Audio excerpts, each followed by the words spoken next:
Hola, ¿qué tal? Yo soy Andrea Salazar, gracias por acompañarnos aquí en Conversamos. Hoy vamos a hablar sobre el teletrabajo y es que debido a las presas que hemos estado experimentando durante las últimas semanas en el gran área metropolitana, el gobierno ya giró una directriz para que las personas desde Cartago, de San José y también de Alajuela realicen teletrabajo. Para hablar de este tema estamos con la abogada especialista en Derecho Laboral, María Marta Salazar, pues nos acompaña y también nos ayude con todas esas dudas que tenemos. ¿Qué tal? Bienvenida. Muchas gracias, Andrea, y saludos a todas las personas que nos acompañan el día de hoy. María Marta, bueno, hablemos primero tal vez un poco sobre recordarle a la gente, ¿verdad? Todo este tema del teletrabajo ya es algo que pues experimentamos durante la pandemia, ya durante los últimos, tal vez el último año ya la gente regresó un poco más a la oficina, pero ¿qué debe de saber ese empleado, esa persona que va a volver a teletrabajo? Porque incluso quizá muchas empresas privadas también van a implementarlo, ya que pues muchos empleados han estado incluso llegando más tarde. Claro, desde el 2019 afortunadamente contamos con una ley para regular el teletrabajo. Es importante tomar en cuenta que a partir de esta ley, los trabajadores deben contar con un contrato por teletrabajo, ya sea los que están contratados exclusivamente bajo esta modalidad o mediante una adenda a su contrato de trabajo, quienes van a empezar o ya empezaron a desempeñar esta modalidad, ya sea de manera híbrida o totalmente desde sus casas. Entonces es muy importante que los patronos que están implementando el teletrabajo no cuentan con esta adenda, pues que vayan tomando las acciones correspondientes para evitar malos entendidos y también poner las reglas claras en ese documento. ¿Qué tipo de requisitos, de reglas se pueden poner en ese documento? Por ejemplo, uno muy específico que hemos estado escuchando y es que cuenten con el internet y un área de trabajo que sea adecuada. Exactamente, es muy importante pues que el trabajador cuente con una buena conexión a internet que le garantice que pueda desempeñar las labores. Asimismo tiene que pues contar con un mobiliario adecuado para garantizar también que no va a tener problemas, por ejemplo, en la columna, en la espalda, articulaciones. Todas estas cositas el patrono también las puede verificar y esto está dentro de la ley para regular el teletrabajo. ¿Qué otro tipo de requisitos existen? También es importante que el trabajador tome en cuenta que debe de estar en constante comunicación con el patrono y que si por algún motivo hay algún problema o un inconveniente con el internet o la electricidad, por ejemplo, y el trabajador no puede conectarse, tiene que avisarlo cuanto antes al patrono. Igual la ley establece plazos para comunicarse o, por ejemplo, cuando el patrono le dice al trabajador, mire, tiene que regresar a la oficina, ya no vamos a aplicar más el teletrabajo. Existen plazos que están regulados dentro de esta ley y tampoco es que por ejemplo, si se cayeron todas las telecomunicaciones y el trabajador no pudo, pues avisarle al patrono dentro de los primeros 40 minutos, por lo menos se espera que próximamente el trabajador explique al patrono qué fue lo que pasó, por qué no pudo atender la llamada, por qué no se pudo conectar a una reunión, etcétera, porque si no el trabajador va a estar expuesto a una sanción por abandono de trabajo e incluso podría llegar a un despido sin responsabilidad patronal.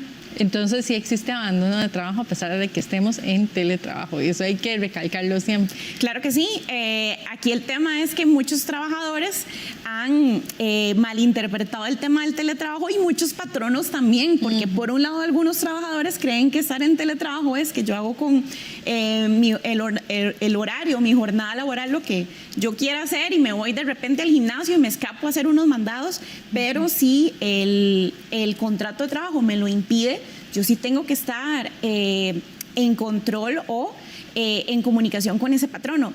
Y si yo de repente me desaparecí durante 3 horas y me fui a nadar o al gimnasio, etcétera, y el patrono trató de comunicarse conmigo, el patrono perfectamente me podría decir, si yo no tengo ninguna justificación, que ahí hay un abandono de labores. ¿Y cuál ha sido, por ejemplo, gran inconveniente cultural que hemos tenido también por parte de los patronos para la aplicación del teletrabajo, que muchos patronos creen que todos los trabajadores van a hacer mal uso del teletrabajo, cosa que no es así, porque perfectamente el patrono no va a perder su poder de fiscalización y dirección del trabajador. Entonces, perfectamente el trabajador que no se acople de manera correcta a la implementación del teletrabajo mediante una política interna que yo debería de establecer a lo interno de mi empresa, entonces perfectamente yo lo amonesto, o incluso si la persona no se está ajustando, yo le puedo hasta decir que regrese a la modalidad de trabajo presencial.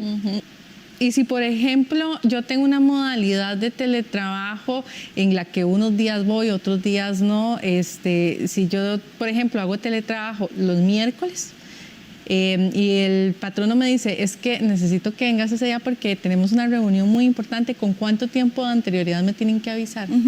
Vamos a ver, si bien la ley establece que cuando yo voy a revocar el teletrabajo debo de avisarlo con 10 días de antelación, para una situación como esta, recordemos que uno de los principios rectores del derecho laboral es el principio de la buena fe. Entonces, partiendo de ese principio, podríamos pensar que el patrono, en cuanto sepa que necesita a ese trabajador ese día en particular, debería de avisarlo cuanto antes. Es decir, no esperarse al último día en la noche, a las 10 de la noche, y decirle, recuerde que mañana había una reunión y sabe que lo voy a necesitar presencial, porque tal vez la persona para transportarse necesita otro tipo de logística o pedir algún vehículo prestado o coordinar, entre otras cosas, el cuidado de alguna persona. Entonces, por ende, siempre se va a preferir que se avise con la mayor antelación posible para todas las partes que puedan pues coordinar las cuestiones correspondientes. Y si en caso de que pues sea como en este caso, de que va a ser por algunos meses en los que se está aplicando el teletrabajo al sector público, por ejemplo, ¿cuánto tiempo antes tiene que avisar el patrono que ya el tema del teletrabajo se va a suspender? Claro, ahí sí debería de avisarlo con 10 días de antelación y recordar que cuando el patrono decide que se va a aplicar por un tiempo igual la modalidad de teletrabajo, hacer una adenda al contrato para que quede bien establecidas las obligaciones tanto del trabajador como del patrono y que estén acordes a la ley para regular el teletrabajo. Y también se va a recomendar a lo interno, ya sea de cada institución pública o de cada centro de trabajo de carácter privado, que tengan una política interna, porque a veces la ley no es suficiente en el sentido de que cada empresa o institución va a necesitar una norma particular para regular a lo interno también el teletrabajo. Entonces sí es muy importante que esas adendas del contrato vayan acompañadas de una política interna. Y que esté todo bien claro para cada una de las partes. Exactamente. Bien, vamos a hacer nuestra primera pausa aquí en Conversamos, pero ya volvemos con mucho más. Regresamos, estamos hablando de teletrabajo con la especialista en Derecho Laboral, María Marta Salazar. María Marta, pues hablábamos ya algunas de las condiciones, de esos derechos, de esos deberes que tenemos tanto los patronos como los trabajadores en cuanto al teletrabajo, pero también en Costa Rica, y lo hablábamos fuera de cámaras, es un poco difícil, ¿verdad? Esto del teletrabajo, no hay una cultura establecida y tal vez todavía es como, somos como un poquito quitados, ¿verdad? Para esto. Claro, lamentablemente, en lugar de aumentar o mantenerse las cifras de las personas que se encontraban en teletrabajo, pues la última estadística del INEC indica todo lo contrario, indica que las personas más bien están desempeñando menos sus labores en modalidad de teletrabajo. Una de las razones principales se ha visto que es la cultura, a la resistencia al cambio que han tenido muchísimos patronos, por el tema de que si no ven a ese trabajador sentado, entonces no les consta que realmente el trabajador pues haya estado desempeñando sus funciones dentro de la jornada laboral en casa. Entonces prefieren verlos sentados en un escritorio que mandarlos a las casas a desempeñar el teletrabajo. y aún así también obviando el tema del montón de beneficios que para muchísimas personas tiene el teletrabajo. Beneficios que le puedo mencionar: mejoramiento en la calidad de vida, mayor tiempo que las personas pueden pasar con sus familias, es un costo menor en tiempos de transporte para estos trabajadores, incluso para la empresa también van a ser menores los costos, incluso de alquileres, de compras de bienes muebles, o por ejemplo el gasto de energía, de tener mayores colaboradores en una empresa que está rotando, por ejemplo, en una modalidad incluso híbrida, que también esa es otra opción. No necesariamente tengo que mandar a mis colaboradores todos 100% modalidad de teletrabajo, sino que también puedo aplicar una modalidad híbrida y que todos pues podamos disfrutar de las bondades del teletrabajo, tanto como patronos como trabajadores. ¿Existe algún estudio que nos compruebe que pues sí se es realmente productivo cuando se hace teletrabajo? Sí, la Universidad de Chicago hace como 1 o 2 años publicó un estudio en que justamente decía que la aplicación de la modalidad híbrida, es decir, que mezclemos el teletrabajo con la presencialidad, pues aumentaban de un 10 a un 20% la eficiencia de los colaboradores. Andrea, hay un tema aquí muy curioso, y es que más bien hay trabajadores que en modalidad de teletrabajo se logran concentrar más y viceversa. ¿Por qué? Porque hay trabajadores que al estar en contacto tanto tiempo con otros compañeros de trabajo, entonces avanzan poco porque tienen poco tiempo para concentrarse realmente. Entonces esa es una de las cualidades que tienen estas personas cuando van a teletrabajo, que pueden avanzar más en sus casas. Caso contrario, hay trabajadores que más bien en las casas es donde menos se pueden concentrar porque tienen mayores distractores. Entonces, tal vez personas del núcleo que las están distrayendo. Entonces, hay personas que pocas, pero existen, prefieren ir al centro de trabajo. Entonces, digamos que el ideal muchísimas veces, lo que han mencionado estos estudios, es que se pueda mezclar pues ambas modalidades para que haya una armonía para quienes les gusta el teletrabajo y también para quienes necesitan incluso pues esa interacción con sus compañeros y que no estén totalmente aislados. Claro, y es que bueno, son bondades, como usted lo decía, porque imagínese un trabajador, una persona que pues tiene que pasar sus 9 horas en la oficina y después de eso pues son 2 horas de presa, como lo estamos viviendo ahora. Entonces yo me pregunto, ¿por qué si existen todos estos estudios en los que pues se dice que realmente las personas pueden ser incluso más productivas durante el teletrabajo, porque en Costa Rica ha bajado? Claro, también hay un tema acá, y es las herramientas que existen para medición de los colaboradores que están en teletrabajo.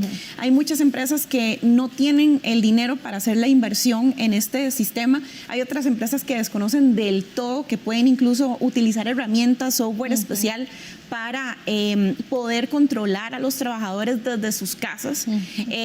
Pero incluso sin contar con un software, hay muchos puestos y funciones que perfectamente podrían trabajar sin un control inmediato o sin un control directo sobre los colaboradores utilizando un software.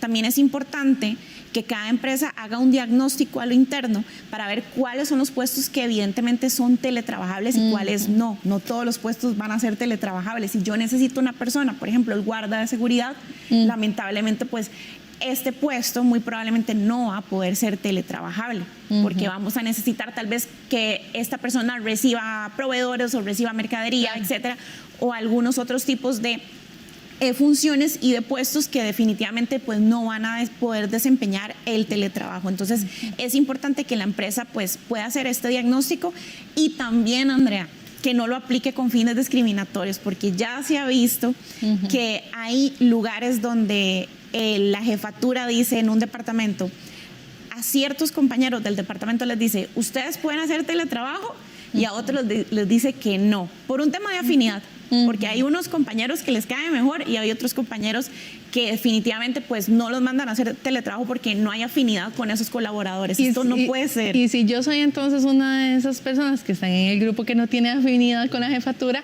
¿yo puedo presentar algún tipo de denuncia?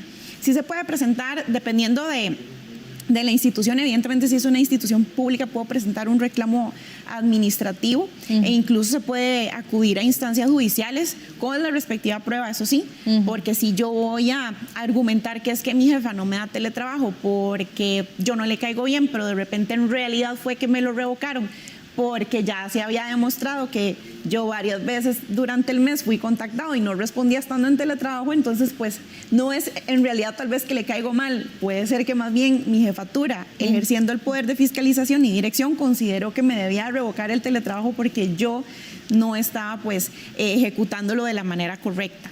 Entonces, sí es importante que cuando se está presentando un problema donde vemos que podría haber algún tipo de discriminación, acudir a un especialista en derecho laboral para que evalúe el caso y ver cuáles son las estrategias a seguir, si se va con una denuncia a nivel interno de la empresa o en la institución, o incluso si se acude a sede judicial. ¿Se puede resolver entonces también a nivel interno? Claro que sí, no hay ningún problema. Incluso hay instituciones públicas que tienen juntas de relaciones laborales, hay centros de trabajo privado que tienen el Departamento de Recursos Humanos, entre otros. Entonces también, como decimos popularmente, hablando se entiende la gente, entonces qué mejor que tratar de conciliar algún inconveniente que exista y posteriormente pues pensar en otras estrategias.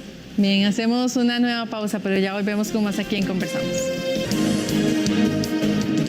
Regresamos y si usted es una de esas personas trabajadoras pues que puede gozar del teletrabajo durante esos días que estamos pues teniendo tantas presas en el área metropolitana, esta entrevista le interesa, así que si acaba de conectarse, quédese con nosotros.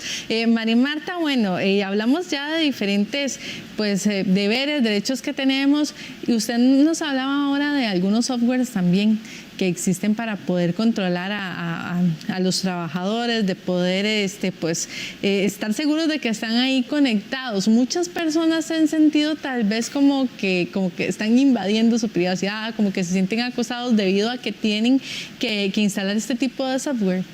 Sí, claro, muchas personas se han sentido incluso pues que sí pudieran estar siendo víctimas de acoso, sin embargo no sería acoso siempre y cuando el software, por ejemplo, sea instalado para todos los colaboradores que están en la modalidad de teletrabajo, porque sería muy extraño nada más que lo pongan a 3 colaboradores de 100. Entonces habría que también evaluar ese tipo de situaciones. Al mismo tiempo, también podríamos pensar en que tal vez la empresa no tiene un mecanismo de estos de fiscalización del teletrabajador y entonces lo que hacen es que están llamando el jefe a la persona que está en teletrabajo cada 5 o 10 minutos. Tampoco, porque entonces ¿a qué hora el trabajador va a poder avanzar con su trabajo si está recibiendo cada media hora o cada hora una llamada del jefe? Entonces todo tiene que ser con medida. Si el jefe evidentemente necesita a ese trabajador para preguntarle algo en específico porque necesita que se conecte a una reunión virtual, pues obviamente es normal y esperable que el patrono o esa jefatura pues le llame al trabajador o le esté buscando porque le necesita.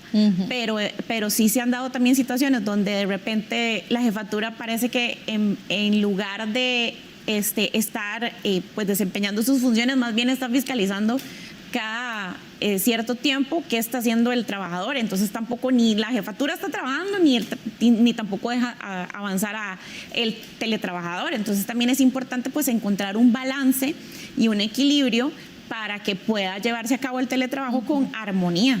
Hay otro medio, tal vez, si por ejemplo yo tengo una empresa y tal vez pues no cuento con el dinero para poder tener un software, ¿hay otra manera en la que yo pueda pues tener una bitácora tal vez para poder registrar exactamente todo lo que se hizo, si se cumplieron con los objetivos que se tenían? Claro que sí, vamos a ver, existen evaluaciones de desempeño que definitivamente eso sirve muchísimo para ver si se cumplieron con los objetivos de cada periodo. También he visto que hay empresas que han implementado, por decirlo así, bitácoras rudimentarias. Mandar un correo de ya estoy conectado a la hora que le toca a la persona conectarse, como si estuviéramos diciendo un estilo de marca, ¿verdad? De marcar entrada o marcar salida. Entonces eso es lo que han implementado algunas empresas. Y Andrea, no menos importante, ya que estamos hablando de marcar y avisar hora de entrada y de salida, no olvidar que hace poco se aprobó una reforma a esta ley para regular el teletrabajo, que es el derecho a la desconexión. Entonces, el que una persona esté en teletrabajo no significa que está disponible 24/7 porque está trabajando desde la casa. La persona tiene una jornada y el patrono debe respetársela. Entonces, no se vale que me diga, es que usted está en teletrabajo, entonces necesito que me ayude con tal y tal cosa. No se vale, porque ya la persona tiene una jornada establecida y un horario. Entonces, en ese horario es en el que el trabajador va a estar disponible. Si no se le paga disponibilidad u horas extra, se le tiene que respetar, y justamente ahí es donde se consagra el derecho a la desconexión digital, que es el derecho que tiene todo trabajador en teletrabajo, pues a desconectarse para descansar y no saturarse y poder regresar a su jornada laboral, aunque sea desde la casa, de una manera más sana, ya descansado, y que no llegue a tener, por ejemplo, un burnout o síndrome de trabajador quemado, que eso es cuando ya está tan exhausto que simplemente no da más. ¿Puedo cobrar horas extra si estoy en teletrabajo? Claro que sí, eso también es muy importante saberlo, porque hay trabajadores que creen que por estar en modalidad de teletrabajo y patronos, no tienen el conocimiento de que aunque el trabajador empiece antes su jornada o termine después su jornada del horario, después del horario o antes, podría cobrar horas extra. Entonces también hay que tomarlo en cuenta. ¿Y cómo yo llevo las pruebas de que yo realmente pues realicé horas extra, duré más tiempo haciendo el trabajo que me pidieron? La mayoría de veces se ha hecho, ya sea con prueba documental, mensajes de WhatsApp, mensajes de alguna aplicación que utilice ese centro de trabajo donde le diga, mire, don persona, le necesito que me mande ya el informe de tal cosa. Y resulta que ya pasó una hora después de que la persona salió de su jornada laboral. O incluso a veces se le pide a la persona que se conecte antes. Mire, necesito que se conecte antes de su jornada laboral porque vamos a empezar una reunión a tal hora. Entonces, todos esos mensajes, correos electrónicos, e incluso puede ser testigos, compañeros de trabajo, puede ser prueba documental o testimonial que me vaya a servir a mí para documentar o respaldar que realmente yo trabajé esas horas extra. Ya para terminar, María Marta, ¿estamos realmente bien regulados para realizar aquí en el país el tema del teletrabajo? Estamos lo suficientemente regulados para poder implementar el teletrabajo sin ningún problema. Evidentemente, pues hay reformas que se pueden establecer, hay vacíos legales en la ley, incluso en esta reforma para regular el teletrabajo también existen vacíos. Sin embargo, se pueden hacer reformas que perfectamente los diputados pueden plantear. Sin embargo, esto no va a ser un pretexto o excusa para que un patrono diga que no podría regular el teletrabajo, porque también podría implementar una política interna muy bien blindada dentro de su empresa, como para huir de las bondades de la aplicación que el teletrabajo resultaría tanto para una empresa como para sus colaboradores, mejorar la calidad de vida y al mismo tiempo aumentar la eficiencia y eficacia de sus colaboradores. Bien, muchísimas gracias por estar con nosotros, María Marta, y por todo este tiempo. Muchas gracias. Era María Marta Salazar, especialista en Derecho Laboral. Gracias por su compañía y siga con más de la